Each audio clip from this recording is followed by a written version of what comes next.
আমি সমীর মন্দির সহকারী শিক্ষক জেএসসিসি মাধ্যমিক বিদ্যালয়ের পক্ষ থেকে অনলাইন ক্লাসে সকল শিক্ষার্থীদেরকে শুভেচ্ছা। আশা করি এই করোনার অতি মহামারীতে সবাই ভালো আছো, সুস্থ আছো। আজ তোমাদের অষ্টম শ্রেণীর আমি বাংলাদেশের বিশ্ব পরিচয় থেকে পঞ্চম অধ্যায়ের সামাজিককরণ ও উন্নয়নের নিয়ে আলোচনা করব। সামাজিককরণ থেকে পার্ট 3, বাংলাদেশের গ্রাম ও শহরের সামাজিককরণ প্রক্রিয়া। বাংলাদেশে আমরা গ্রামে বাস করি, এছাড়া যারা শহরে বাস করে, এই শহর এবং গ্রামের সামাজিককরণে বেশ পার্থক্য লক্ষ্য করা যায়। আমরা গ্রামে 85%, শতকরা 85% লোক বাস করি। এখানে আমাদের প্রত্যেকের সাথে প্রত্যেকের হৃদ্যতা, প্রত্যেকের বিভিন্ন অনুষ্ঠানে, বিভিন্ন সমাজের বিভিন্ন ক্রিয়াকর্মে সবার সাথে আমরা মিলেমিশে বাস করি। কিন্তু শহরে দেখা যায়, শহরে আবার একটু ভিন্ন, সবাই এককভাবে বাস করে। তাদের ছেলেমেয়েরা লক্ষ্য করা যায় তারা অন্তত খেলার মাঠে বা সবাই সমিতি বা তাদের ক্লাবে তারা একত্রিত হয় এবং প্রত্যেকে তাদের সাথে সেইভাবে হৃদ্যতা গড়ে ওঠে। কিন্তু আমরা গ্রামে যখন বাস করি, আমরা খেলার মাঠ, পূজা পার্বণ, ঈদ, বিভিন্ন অনুষ্ঠানে আমরা বাস মানে আমাদের এই সামাজিককরণের যে প্রক্রিয়াটা আমরা বেশি অনুভব করি, যে আমরা প্রত্যেকে এই সমাজ নিয়ে সবাই আমরা ভাবি এবং সমাজের যে সব সামাজিককরণ ও উন্নয়ন সেগুলো নিয়ে আমরা ভাবি। তাই আমি তোমাদের এই পার্ট 3 থেকে একটু শুনেছি, তোমরা খেয়াল করে শোনো। বাংলাদেশে প্রায় 85% লোক গ্রামে বাস করলেও গ্রাম ও শহর নিয়েই বাংলাদেশের সমাজ ব্যবস্থা। তাহলে বাংলাদেশ সমাজ ব্যবস্থা কি? গ্রাম ও শহর নিয়েই বাংলাদেশের সমাজ ব্যবস্থা। গ্রাম ও শহর নিয়ে আমরা প্রথমে দেখতে পাই, গ্রাম ও শহর নিয়ে বাংলাদেশের সমাজ ব্যবস্থা।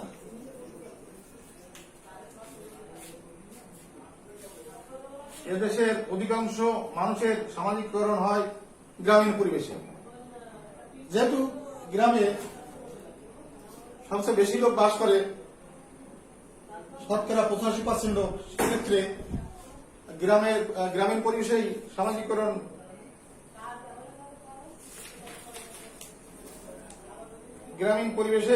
সামাজিককরণ হয়। তবে শহরের সমাজ কাঠামো আলাদা হয়, সেখানকার সামাজিককরণ এর ধরন গ্রাম থেকে একটু আলাদা। গ্রাম ও শহরের পরিবার কাঠামোর পার্থক্যের কারণে শিশুর সামাজিককরণ ভিন্ন হয়। তাহলে কিসের কাঠামোর কারণে? পরিবার কাঠামোর কারণে। গ্রামের পরিবার আর শহরের পরিবার, এই যে পরিবার কাঠামো, এটা সম্পূর্ণ ভিন্ন। তাহলে আমরা এই সামাজিককরণে পরিবার কাঠামো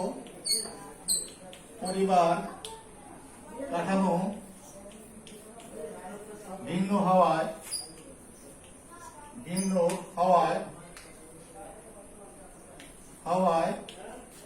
সামাজিককরণ ভিন্ন হয়। সামাজিকীকরণ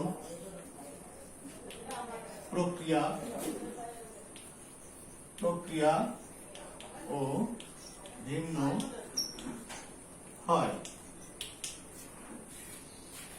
আমি সর্বপ্রথম আলোচনা করব গ্রামের সামাজিককরণ প্রক্রিয়া। তাহলে আমি প্রথমে আলোচনা করব কি? গ্রামের সামাজিকীকরণ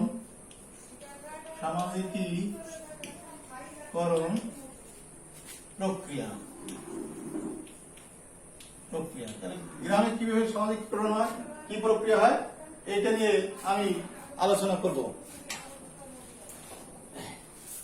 গ্রামীণ পরিবেশে শিশু নিজ পরিবার সহ অন্যান্য আত্মীয় স্বজনের মাঝে বেড়ে ওঠে।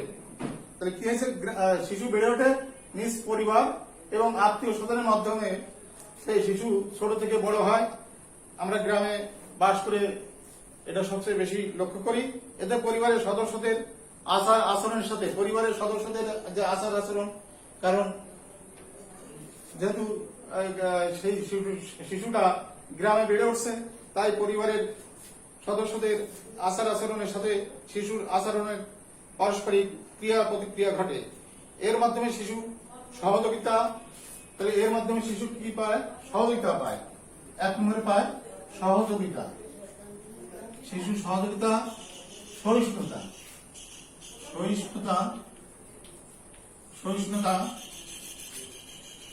সহমর্মিতা, শ্রদ্ধাবোধ, সহমর্মিতা, মর্মিতা, সহমর্মিতা, শ্রদ্ধাবোধ, শ্রদ্ধাবোধ,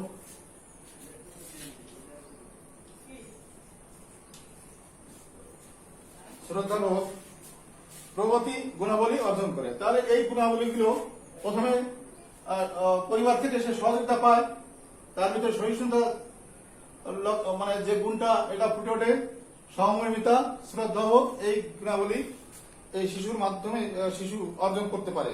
গ্রামের মানুষের সামাজিকরণ প্রক্রিয়া সবচেয়ে বেশি প্রভাব বিস্তার করে সামাজিক ও ধর্মীয় অনুষ্ঠানে। তাহলে গ্রামের মানুষের সামাজিকরণ প্রক্রিয়া সবচেয়ে বেশি লক্ষ্য করা যায় সামাজিক ও ধর্মীয় অনুষ্ঠানে। সামাজিক ও ধর্মীয় অনুষ্ঠান।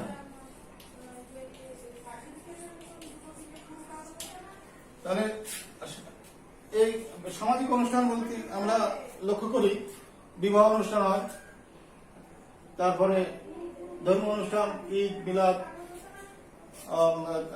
পূজা পার্বণ, বিভিন্ন অনুষ্ঠান হয়। এসব অনুষ্ঠানে সবচেয়ে বেশি সামাজিকরণ প্রক্রিয়া লক্ষ্য করা যায়। গ্রামের মানুষের অর্থাৎ পরিবার, পাড়া, প্রতিবেশী, জাতি গোষ্ঠী, সমবয়সী দল। তাহলে পরিবার, পাড়া, প্রতিবেশী, জাতি গোষ্ঠী, সমবয়সী দল ও খেলার সাথে কর্মক্ষেত্রে স্ব ধর্ম প্রতিষ্ঠান প্রভৃতি ব্যক্তির সামাজিকরণে ভূমিকা রাখে। এছাড়া লোক সংস্কৃতির বিভিন্ন উপাদান যেমন উৎসব, পালাগান, লোকনাটক। তাহলে লোক সংস্কৃতি কি? উৎসব। লোক সংস্কৃতি হচ্ছে উৎসব, পালাগান,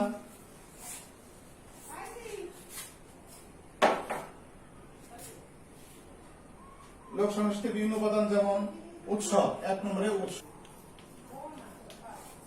পালাগান, লোকনাটক, লোকসঙ্গীত, লোকনাটক, লোকসঙ্গীত,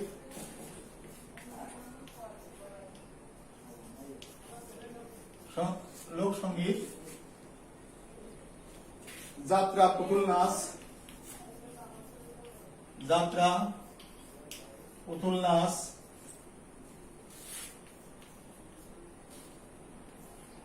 পুতুল নাচ,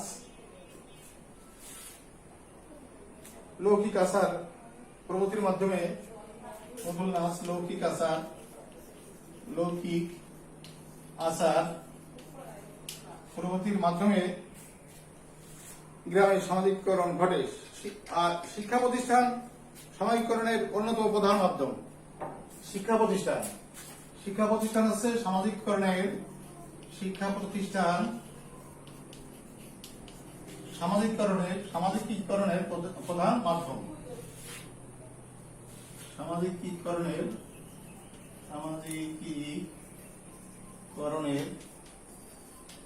প্রধান মাধ্যম। তাহলে আমরা প্রধান মাধ্যম কোনটি পাচ্ছি? আমরা শিক্ষা প্রতিষ্ঠানকে সামাজিককরণের প্রধান মাধ্যম হিসেবে পাই। তবে ইদানিং টেলিভিশন, চলচ্চিত্র, ইন্টারনেট ইত্যাদি সক্রিয় ভূমিকা রাখছে। টেলিভিশন, চলচ্চিত্র, ইন্টারনেট এগুলো সামাজিককরণের মানে সক্রিয় ভূমিকা রাখছে। এরপর আমরা শহরের যে সামাজিককরণ প্রক্রিয়া সেই বিষয় নিয়ে একটু আলোচনা করি। তোমরা ক্লাসগুলো খেয়াল করবে। যাতে বাড়িতে যদিও স্কুল বন্ধ, সেই বন্ধের মাধ্যমে তোমরা এই ক্লাসগুলো খেয়াল করলে তোমাদের পড়ালেখার কোনো ঘাটতি হবে না। তাহলে আমি দ্বিতীয় 2 নম্বরে আলোচনা করবো শহরের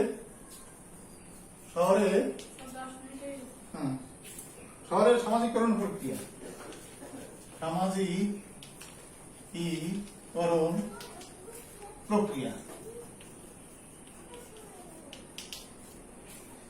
শহরের মানুষের সামাজিকরণ প্রক্রিয়ার পরিবারই সবচেয়ে প্রধান মাধ্যম। পরিবার হচ্ছে শিশুর শিক্ষার প্রথম মাধ্যম। পরিবারের পর সবচেয়ে বেশি ভূমিকা রাখে শিক্ষা প্রতিষ্ঠান ও গণমাধ্যম। শহরের অধিকাংশ মানুষ উন্নয়নমুখী। শহরের মানুষের সামাজিকরণের কর্মক্ষেত্র বিনোদনমূলক প্রতিষ্ঠান, ধর্ম প্রতিষ্ঠান, সভা সমিতি, রাজনৈতিক প্রতিষ্ঠান গুরুত্বপূর্ণ ভূমিকা পালন করে থাকে। শহরের গণমাধ্যম সামাজিকরণ শক্তিশালী ভূমিকা রাখে। গণমাধ্যম হচ্ছে সবচেয়ে শক্তিশালী ভূমিকা রাখে। মানুষ বিশ্বের বহু তথ্য গণমাধ্যমের মাধ্যমে পেয়ে থাকে। ফলে শহরের মানুষ সমকালীন সমাজ ও বহির্বিশ্বের নিত্য নতুন তথ্য জ্ঞান বিজ্ঞানকে সহজে গ্রহণ করে এবং দ্রুত নিজেকে খাপ খাতে পারে। সামাজিকরণ প্রতিবেশীর ভূমিকা। গ্রাম ও শহরের উভয় সমাজে ব্যাপক প্রভাব বিস্তার করে। গ্রামীণ সমাজে প্রতিবেশীর সাথে সম্পর্ক যত ঘনিষ্ঠ হয়, শহরের ক্ষেত্রে ততটা হয় না। গ্রামের শিশুরা যৌথ পরিবারে বেড়ে ওঠার সুযোগ পায়। অন্যদিকে শহরের অধিকাংশ শিশু বেড়ে ওঠে একক পরিবারে, যার ফলে কখনো কখনো শহরের শিশুদের আচরণে পারস্পরিক সহযোগিতামূলক আচরণের অভাব দেখা যায়। তবে শহরের শিশুরা খেলাধুলা কিংবা আনন্দ উৎসবে অংশগ্রহণের মাধ্যমে অনেক সময় এক অন্যের আপন হয়ে যায়। শিশু কিশোররা প্রতিবেশীর গণ্ডিতে থাকলেও সহজে সমাজ স্বীকৃত আচরণ শিখে। ভালো কাজের প্রশংসা, খারাপ কাজের সমালোচনা তাদেরকে সমাজ স্বীকৃত আচরণ করতে উৎসাহিত করে। এভাবে বিদ্যালয়, গণমাধ্যম, স্থানীয় খেলাধুলা ইত্যাদির মাধ্যমে গ্রাম ও শহরের শিশু কিশোরদের সামাজিকরণ ঘটে থাকে। বর্তমান সময়ে তথ্য যোগাযোগ প্রযুক্তির কল্যাণে গ্রাম ও শহরের সামাজিকরণের ব্যবধান অনেকাংশে কমে আসে। এ আছে শহরের সামাজিকরণ প্রক্রিয়া। এখন তোমাদের বাড়ির কাজ দিচ্ছি, তোমরা বাড়ির কাজ লিখে নাও। বাড়ির কাজ গ্রাম ও শহরের সামাজিকরণে গ্রাম ও শহরের সামাজিকীকরণে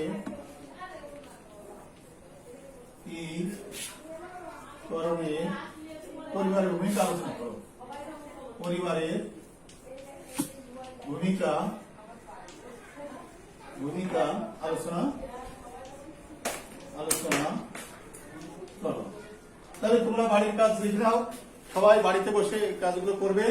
সবাই সুস্থ থাকো, সবাই নিরাপদে থাকো, এই আশাবাদ ব্যক্ত করে আমার ক্লাস শেষ করছি। সবাইকে ধন্যবাদ।